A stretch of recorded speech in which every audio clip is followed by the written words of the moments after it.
Hi friends, it's Diane. Wanted to share some really interesting information with you and a question for you too. Well, first I'll start with a question. Number one, do we really need to eat breakfast, lunch, and dinner? Think about that. How long have you been eating breakfast, lunch, and dinner? And your parents and your grandparents and your great-grandparents. They've been eating it for a while, but really it's only been about 300 years that started. Before that, people ate about once or twice a day.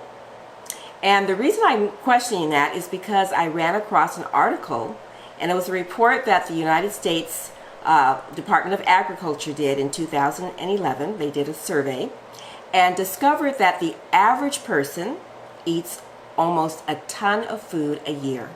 I was like blown away. That's a lot of food. 1 ton. That's almost, well, that is 2,000 pounds a year.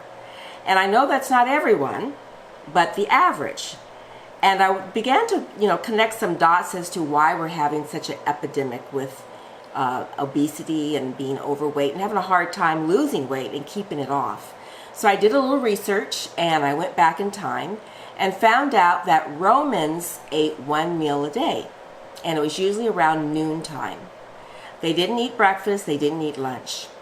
And after that, several hundred years later, the English began to eat just a small breakfast, but they were just trying to get rid of their food because of the Lent.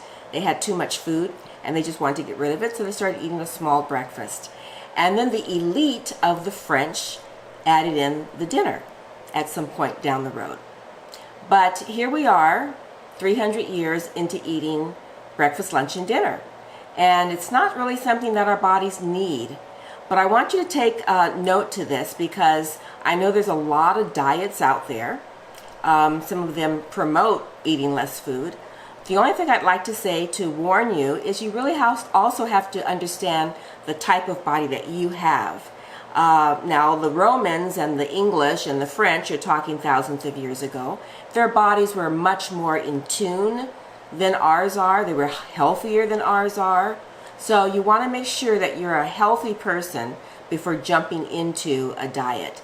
I'm not a real big fan of diets. I really like to look at things, I call it eating plans, because they're more tailored toward the individual. And so also when I work with my clients, I look to see who they are on the inside. I don't group them together with 100 other people and say, do this diet, because we're all individuals. We have such a wide variety of different issues now that we've never had before. So from one person to the next, we really have to be careful what type of diet we put ourselves into.